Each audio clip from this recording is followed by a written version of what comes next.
вътре има множество малки камъчета, които после в последствие, като прекарваме тръбата, могат да накъсат изолацията и така да повредят тръбния път.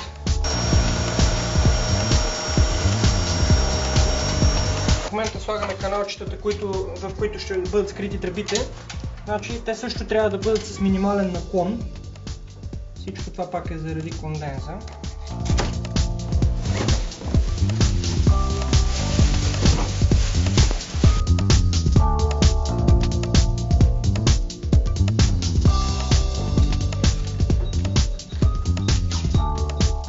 Значи вече вътрешното тяло и тръбите са готови за монтаж.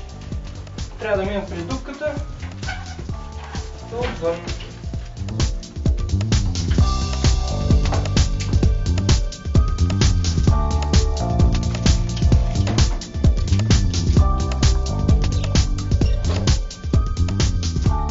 Важно е вътрешното тяло да бъде абсолютно нивелирано, защото може да потече вода от него. Значи в момента запушваме дупката, което е много важно, защото иначе ще духа вътре студен въздух през нея.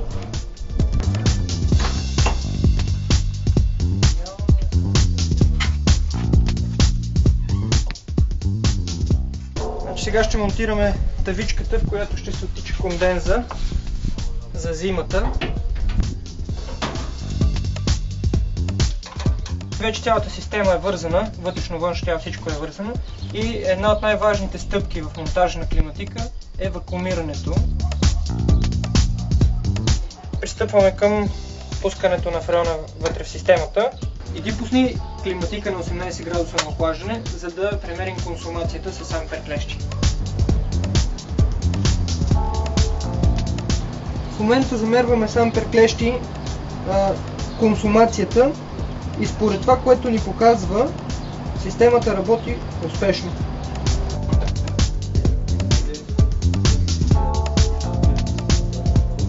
Значи много е важно почистването на филтрите за работата на климатика, което става последния начин.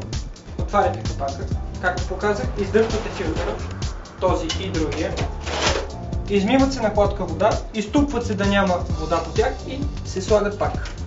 Ето така. Това нещо задължително се прави на 2 седмици веднъж. Климатика е монтиран, работи на отопление. Вие някакви забележки да имате към монтажа, как е извършен? Нямам никакви забележки, много съм доволен от монтажа, надявам се за бъдещата климатика. Значи пожелавам ви много здраве, без никакви проблеми, без аварийно използване на климатика. Това от нас. Добре, благодаря ви. Всичко хубаво, приятен ден на вас.